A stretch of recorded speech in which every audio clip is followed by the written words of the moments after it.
नमस्कार, मैं हूं अखिलेश पांडे और आप देख रहे हैं सी न्यूज़ भारत। वक्त हो चुका है न्यूज़ बुलेटिन का। खबरों के इस बुलेटिन में बताएंगे कि आखिर क्यों अंबेडकर नगर में एक सरफिरे युवक ने काट दिया 16 साल की युवती का गला।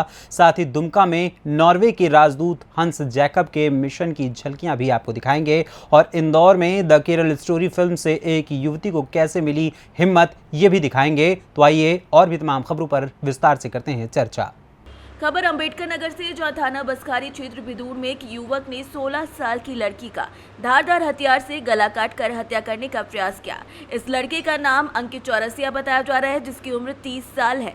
इसी युवक ने युवती का गला काटकर इसकी हत्या करने का प्रयास किया, जिसके बाद युवती को गंभीर हालत में सीएसकी बसखारी ले जाया गया, जहां से उसे जिला अस्पताल के लिए रेफर कर दिया गया। बताया जा रहा है कि युवती की हालत नाजुक है। अंबेडकर नगर से सी न्यूज़ संवाददाता अजय कुमार उपाध्याय की रिपोर्ट। खबर महाराष्ट्र के भिवंडी शहर से है, जहां भिवंडी शहर में कमला होटल के पास 2023 की फरवरी के महीने में ही एक चोरी हुई थी, जिसमें घर का ताला तोड़कर चोरों ने कैश और गहने लेकर रफू चक्कर हो गए थे। इस मामले में भिवंडी शहर पुलिस स्टेशन ने पुलिस की 3 टीमों का गठन किया, जिसके बाद 2 महीने की कड़ी मेहनत की और उस मामले का खुलासा कर दिया और 2 आरोपियों को गिरफ्तार किया है, जिसके बाद भिवंडी पुलिस को ये बड़ी सफलता हासिल हुई है। बताया जा रहा है कि आरोपियों के पास से पुलिस ने 2,75,000 का माल भी बरामद कर लिया है। बता दें कि भिवंडी शहर के डीसीपी नौनाथ ढवले द्वारा सभी पुलिस स्टेशनों को निर्देश जारी किया गया कि अगर कोई भी घटनाएं होती हैं तो ऐसे आरोपियों को जल्द से जल्द पकड़कर कार्यवाही की जाए। तहत एक 18/2/2023 को एक घरफोड़ी का मामला दर्ज हुआ था। उसी के तहत उसमें तकरीबन 3 लाख का मुद्देमाल चोरी हुआ था। उसी के तहत सीनियर पीआई कुंभारवाड़ा, उसके डिटेक्शन की टीम, उन्होंने उनकी 2 महीने से वो कोशिश कर रहे थे और उनको एक इन्फॉर्मेशन मिली कि कुछ सीसीटीवी फुटेज और टेक्निकल एविडेंस के तहत उन्होंने एक आरोपी को उसमें अरेस्ट किया हुआ है और उसमें तकरीबन 2.25 लाख का मुद्देमाल जो है जब्त किया हुआ है और उसमें कुछ कैश, नगद कैश और कुछ गहने हैं, वो भी जब्त किए हुए हैं। महाराष्ट्र के भिवंडी से सी न्यूज़ संवाददाता मुस्तकीम खान की रिपोर्ट। खबर दुमका से है, जहां भारत में नॉर्वे के राजदूत हंस जैकब ने दुमका जिले के शिकारीपाड़ा प्रखंड क्षेत्र स्थित बेनागढ़िया मिशन का भ्रमण किया। पूर्व प्रस्तावित यात्रा कार्यक्रम के अनुसार लगभग 10 बजे ही सुबह हंस जैकब बेनागढ़िया मिशन पहुंचे थे, जहां संथाली रीति रिवाज से उनका स्वागत किया गया। उसके साथ ही जिला परिषद अध्यक्षता जॉइस बेसरा के साथ एसडीओ दुमका कौशल कुमार, शिकारीपाड़ा थाना प्रभारी उमेश राम, प्रखंड विकास पदाधिकारी संतोष कुमार चौधरी, अंचलाधिकारी शिकारीपाड़ा राजू कमल और प्रशासनिक टीम लगी हुई थी। स्वागत गान के बाद सबसे पहले हंस जैकब मिशन चर्च के बगल स्थित अपने पूर्वजों के कब्रिस्तान पर गए और फूल माला अर्पित कर श्रद्धांजलि दी, जिसके बाद उन्होंने मिशन परिसर स्थित बंगलो प्रेस अन्य महत्वपूर्ण ऐतिहासिक धरोहरों का निरीक्षण किया। इस क्रम में उन्होंने वहां पर रखे पियानो पर भी अपनी उंगलियां चलाईं और भवन में रखे केरोसिन से भी चलने वाले पंखे आदि अन्य धरोहरों का भी निरीक्षण किया। इस दौरान हंस जैकब ने क्या कुछ कहा, ये आपको सुनाते हैं। We chose Dumka because we have been invited here because Dumka has started to have a literature festival commemorating then the work of Paul and Paul Olof Bodding, and they invited us, and then we came here for this reason. But this makes a link, a very strong cultural link between Norway and people living in Jharkhand, Bihar, Odisha, West Bengal, and Assam. So it's actually one of the most enduring legacies of cooperation between Norwegian and Indian people. And in that respect, it's been very moving to come here and see and witness this result in this place. I know there's also this where I can also go to other places and see the results of the work. Dumka से सी news संवाददाता सद्दाम हुसैन की report. खबर इंदौर से है, जहां the Kerala story film का एक गहरा असर देखने को मिला। द केरल स्टोरी फिल्म से एक युवती को हिम्मत मिली और उसने धर्म परिवर्तन के खिलाफ आवाज उठाई। बता दें कि इंदौर में विशेष वर्ग के युवक के द्वारा धर्म परिवर्तन को लेकर एक युवती को मिली शिकायत के बाद पुलिस ने दुष्कर्म सहित विभिन्न धाराओं में मुकदमा दर्ज किया है, जहां युवती को शादी का झांसा देकर उससे संबंध बनाए और फिर धर्म परिवर्तन के दबाव बनाने लगा। फिलहाल आरोपी फैजान पुलिस की गिरफ्त में है। इस पूरे मामले पर थाना प्रभारी दिनेश वर्मा ने क्या कुछ कहा, ये आपको सुनाते हैं।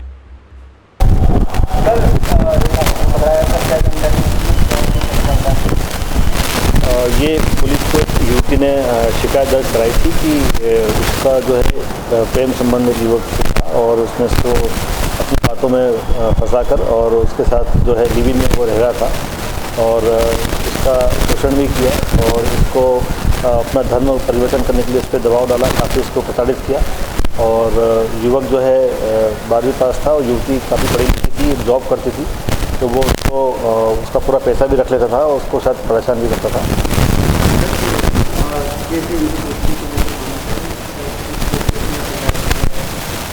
ये कहीं से की जान पहचान हुई और कोचिंग के दौरान उसके बाद फिर वो युवक उसको प्रेम जाल में फंसाया। तो हमने पुलिस ने युवती की जो शिकायत पर धारा स्वतंत्रता अधिनियम और 376 और 506 IPC में प्रकरण पंजीबद्ध किया है। सर, इसमें बताया जा रहा है कि मूवी को लेकर इनका विवाद हुआ और मूवी हाँ, वो अभी घटना के 4 दिन पहले वो केरला स्टोरी मूवी देखने भी गए थे और वहाँ पर देखने के बाद फिर दोनों साथ में गए थे। युवती उसको अपने साथ ले गई थी समझा बुझा कर कि ये मूवी देखना चाहिए और उस मूवी को देखने के बाद भी उनमें बहस हुई आपस में और युवक ने उसको काफ़ी प्रताड़ित भी किया और बाद में उसके साथ मारपीट करके वो चला गया था। तो पुलिस ने उस पर प्रकरण पंजीबद्ध किया और आरोपी को गिरफ्तार किया हम लोगों ने और न्यायालय पेश किया है। सर, आरोपी का नाम फैजान है और ये थाना खजराना का रहने वाला है।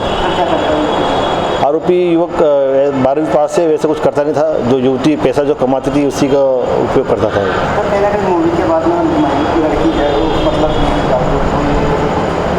हाँ, जो भी रहा वो उनके बीच में उसके बाद बहस हुई थी मूवी देखने आने के बाद और उसके बाद फिर युवती ने फिर थाने पर आकर शिकायत दर्ज कराई। इंदौर से सी न्यूज संवाददाता सुरेश बैरागी की रिपोर्ट। खबर झारखंड के पाकुड़ से, जहां लिट्टीपाड़ा पुलिस ने लॉटरी विक्रेता को गिरफ्तार कर लिया है। लिट्टीपाड़ा थाना क्षेत्र के लिट्टीपाड़ा साप्ताहिक हाट से सोमवार को हटिया में घूम कर लॉटरी बेचने वाले एक व्यक्ति को पुलिस ने गिरफ्तार कर जेल भेज दिया है।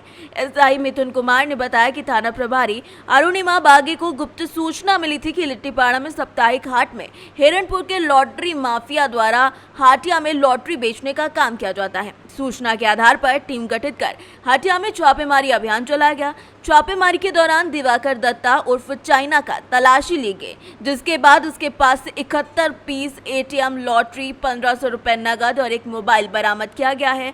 उन्होंने कहा कि जो भी लॉटरी में संलिप्त हैं उन्हें बख्शा नहीं जाएगा।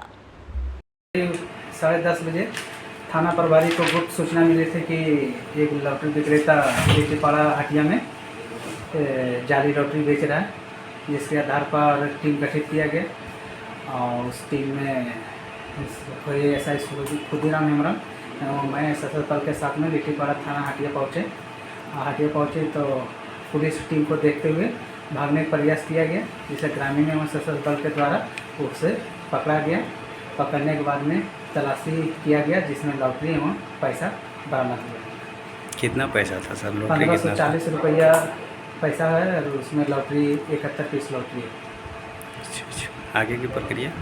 आगे जांच किया जा रहा है, इसमें कोई और संलिप्तता अगर पाया जाएगा तो। पाकुड़ से सी न्यूज संवाददाता प्रशांत मंडल की रिपोर्ट। खबर भदोई से है, जहां जनपद में सुरक्षा व्यवस्था के दृष्टिगत पुलिस अधीक्षक भदोई डॉक्टर अनिल कुमार के कुशल निर्देशन में जनपदीय पुलिस के द्वारा आपराधिक प्रवृत्ति के व्यक्तियों के विरुद्ध लगातार प्रभावी कार्यवाही सुनिश्चित की जा रही है। इस क्रम में थाना कोइरोना पुलिस के द्वारा अपराध कारित कर आमजन में भय और आतंक व्याप्त करने वाले जिला बदर अभियुक्त अनिल कुमार निवासी दरवासी थाना कोइरोना को जिला बदर आदेश का उल्लंघन करने पर घर पर लुक छिप कर निवास करने के दौरान गिरफ्तार कर लिया गया है। भदोई से सी न्यूज संवाददाता नीरज की रिपोर्ट। खबर छत्तीसगढ़ के बिलासपुर से है, जहां बिलासपुर जिले के रतनपुर में रेप पीड़िता की मां को जेल भेजे जाने के मामले में सोमवार को सर्व ब्राह्मण समाज ने कलेक्ट्रेट का घेराव किया। इस दौरान एफआईआर को वापस लेने की मांग उठाई गई। समाज ने कलेक्ट्रेट में पुलिस प्रशासन के खिलाफ उग्र आंदोलन किया। प्रदर्शनकारी कलेक्ट्रेट में ही धरने पर बैठ गए और पुलिस के खिलाफ जमकर नारेबाजी की। इस धरने में रेप पीड़िता भी शामिल हुई। पीड़िता सामाजिक जनों का भी अभिवादन करने में धरने पर बैठी। अब यहां आंदोलन लगातार उग्र हो रहा है। प्रदर्शनकारियों ने एडीएम आर.के. कुरवंशी को ज्ञापन सौंपने से इनकार कर दिया और आईजी, कलेक्टर और एसपी को ज्ञापन देने की जिद पर अड़ गए हैं। क्या कुछ बात मेन समाज के लोग आज रतनपुर में जो पिछले दिन की घटना को लेकर माननीय कलेक्टर महोदय के आज हमारा एक प्रतिनिधिमंडल मिला और मिलकर बड़ी खुशी जाहिर इस बात की हुई कि कलेक्टर ने पूर्णतः आश्वासन दिया कि प्रशासन से कहीं ना कहीं कुछ चूक हुई है, कुछ गलती हुई है, उसको स्वीकारते उन्होंने कहा कि अन्याय नहीं होगा। एक लाइन में आप जान लीजिए, हमने उस महिला की नौकरी की बात की तो उन्होंने कहा कि नौकरी भी किसी स्थिति में नहीं जाएगी। मैं कलेक्टर के रूप में अपनी गद्दी में सीट पर बैठ के इस बात को बोल रहा हूँ। और दूसरे उन्होंने सबसे अच्छी बात यह कही कि जो भी इसमें दोषी लोग हैं, 1-2 दिन लगेगा, ये मत सोचिए कि लंबा खींचा जाएगा, पर 1-2 दिन के अंदर आप जैसा चाहते हैं वैसा निर्णय होगा। एफआईआर वापसी लेने की प्रक्रिया है, खात्मा किया जाता है, न्यायालय में भेजा जाता है। उसकी प्रक्रिया हम तेज गति से चालू कर रहे हैं जिससे पीड़िता को समय पर उचित और अच्छा न्याय मिले। आप लोग क्या मांग करने आए? हम लोग ये मांग करने आए थे कि एफआईआर वापस हो और इस घटना पर जो भी लिप्त है, चाहे जितने शक्तिशाली लोग हैं, उन पर कड़ी कानूनी कार्रवाई होना चाहिए। और हमने ये भी मांग किया कि वहाँ का जो संबंधित पुलिस अधिकारी है उसका सिर्फ निलंबन ना हो, बर्खास्त भी होना चाहिए। और क्योंकि ये घटना दूसरी है, समाज में एक नया दूसरे ढंग की घटना हो गई है कि कानून का कैसे उद्योग हो रहा है। यदि ये कामयाब हो जाएंगे तो आने वाले समय में हम आप सबको इससे पीड़ित होंगे। न्याय को न्याय नहीं मिल पाएगा, इसलिए हमारी सबसे बड़ी बात थी कि न्याय मिले और उचित न्याय मिले। माननीय कलेक्टर महोदय जी ने बड़े स्पष्ट शब्द से आश्वासन ही नहीं, मुक्त विश्वास है कि जैसा उन्होंने कहा, जो बोलने का उनका ढंग और जो अंदर से उनका गुस्सा दिख रहा था, लग रहा है कि 3-4 दिन अंदर बहुत कुछ बड़ा अच्छा निर्णय है। क्या मानते हैं पुलिस ने किया है? देखिए, मैं यहाँ पर जरा हट के बात करूँगा क्योंकि एक राजनीतिक दल का भी व्यक्ति है और उस दल का व्यक्ति जिसका शासन है। पर आप इस बात को देखें कि बहुत अजीब तरीके से वहाँ पर ये कि यहाँ के स्थानीय भारतीय जनता पार्टी के विधायक जो कद्दावार नेता है, उनका फोन वहाँ पर जाता है और 151 की धारा उतनी जल्दी नहीं लगती जितनी जल्दी उस महिला के खिलाफ धारा लग गई। और उसके बाद आप देखिए कि किस तरीके से उस बच्ची के साथ जो पहले कभी रेप हुआ उसको ब्लैकमेल की कार्रवाई चालू कर दी गई। और भारतीय जनता पार्टी के पार्षद का भतीजा है, भारतीय जनता पार्टी के नगर पालिका का अध्यक्ष, उपाध्यक्ष और सारे पार्षदों ने पुलिस प्रशासन को लिख कर दिया है, चरित्र प्रमाण पत्र दिया कि वो लड़का अपराधी प्रवृत्ति के लिए बलात्कार नहीं कर सकता। तो मेरा अपना मानना है कि ऐसे लोग के खिलाफ भी पुलिस को कार्रवाई करना चाहिए, क्योंकि समाज का अंदर समाज में हम हमारे जैसे लोग जो राजनीति करते हैं यदि इस प्रकार का विचार करेंगे तो भविष्य कैसे सुरक्षित है। इसलिए जरूरी है कि जो लोग इसमें राजनीति खेल रहे हैं खड़ी हो जाए, तब रतनपुर जैसे कांड पुलिस अधिकारियों के संरक्षण में व्यवस्था बनाई जाती है। रतनपुर में एक पीड़ित महिला की पुत्री के खिलाफ के पक्ष में दुष्कर्म का जब केस पंजीकृत हुआ, उस पंजीकृत केस को जब समझौते की व्यवस्था पुलिस प्रशासन ने बनाई और वो समझौता नहीं हो पाया तो पुलिस प्रशासन के अधिकारियों ने आर्थिक लाभ में एक व्यवस्था उस पीड़ित युवती की माता जी के विरुद्ध बना दिया और आज वो वर्तमान में जेल में।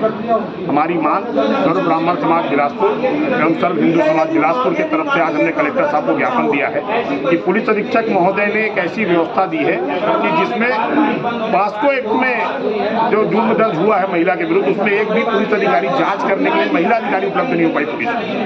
तो हमारी मांग थी, आज कलेक्टर साहब ने आश्वासन दिया है कि 48 घंटे या 2-4 दिनों में इस व्यवस्था को उस पीड़ित महिला के पक्ष में न्याय की व्यवस्था दी जाएगी। तब तक समाज आंदोलनरत है, आंदोलन था, आंदोलनरत रहेगा जब तक न्याय नहीं मिलता। सुशांत शुक्ला, बिलासपुर से सी न्यूज संवाददाता गणेश राम कश्यप की रिपोर्ट। खबर छिंदवाड़ा से है, जहां बोरदा खुर्द में 10 और 11 तारीख के दरमियान रात को एक रेंजर साइकिल घर के आंगन से अज्ञात चोर चुरा कर ले गए थे, जिस पर थाना नवेगांव में अपराध पंजीकृत कर विवेचना में लिया गया था। इसी दौरान विवेचना में आरोपी दीपक बेलवंशी निवासी बेलियामी टांडी को गिरफ्तार कर चोरी की साइकिल को बरामद कर लिया गया है। बोरदा खुर्द से एक रेंजर साइकिल चोरी होने की रिपोर्ट आई थी, जिसमें मामला पंजीबद्ध करके विवेचना की जा रही थी। विवेचना के दौरान एक संदेही दीपक बेलवंशी के बारे में जानकारी थी। दीपक बेलवंशी को अभिरक्षा में लेकर पूछताछ की गई और जिससे साइकिल की बरामदगी की गई। दीपक बेलवंशी अपने साथ जो विधि विरुद्ध बालकों से भी कार्य कराता था, जिनको भी अभिरक्षा में लेकर किशोर बोर्ड के समक्ष पेश किया गया। जो नारदेव से सी न्यूज संवाददाता वीरेंद्र साहू की रिपोर्ट। खबर हरदोई से है, जहां स्वास्थ्य डायग्नोस्टिक सेंटर में जांच कराने से पहले सावधान हो जाने की जरूरत है। स्वास्थ्य डायग्नोस्टिक सेंटर में बन रही फर्जी रिपोर्ट शिकायतकर्ता ने बड़ा आरोप लगाया है। बताया जा रहा है कि हरदोई प्रशासन से कोई भी न्याय नहीं मिल रहा है, जिसके बाद शिकायतकर्ता लोकायुक्त पहुंच गया। लखनऊ में जांच कराने के बाद स्वास्थ्य डायग्नोस्टिक सेंटर की पोल खुल गई। शिकायतकर्ता के शरीर में पथरी नहीं थी। चंद रुपयों के लालच में स्वास्थ्य सेंटर ने रिपोर्ट में पथरी निकाल दी। डायग्नोसिस सेंटर और हॉस्पिटल के गठजोड़ से आम आदमी की जान के साथ खिलवाड़ हो रहा है। उसमें जांच कराई थी, वहाँ हमको बायोडाटा में स्टोन बताया गया। फिर उसके बाद लखनऊ मेडिकल कॉलेज में हमने दिखाया, वहाँ कोई स्टोन नहीं निकला। उसके बाद हमने IGRS किया, माननीय मुख्यमंत्री को, पुलिस अधीक्षक को, DM जिलाधिकारी को और हेल्थ DG को। उस पर कोई लीपापोती हुई, जिला प्रशासन कोई कार्रवाई नहीं कर रहा। इसके बाद मैंने लोकायुक्त में शिकायत की है, प्रमुख सचिव स्वास्थ्य शिकायत की है। ये जनहित की बात है और इससे जनता का बहुत नुकसान हो रहा है। बहुत उनके साथ गलत किया जा रहा है, जनता के साथ गलत रिपोर्ट देके गलत ऑपरेशन करते हैं लोग। और डायग्नोसिस सेंटर और नर्सिंग होम का गठजोड़ बहुत बड़ा है। ये बहुत बड़ा स्वास्थ्य विभाग का सिंडिकेट है। इस और लोकायुक्त से न्याय नहीं मिलेगा तो मैं हाईकोर्ट जाऊँगा। ये कहाँ का मामला है, किन अस्पताल? स्वास्थ्य डायग्नोसिस सेंटर और सेठ विनीत वर्मा नर्सिंग होम का।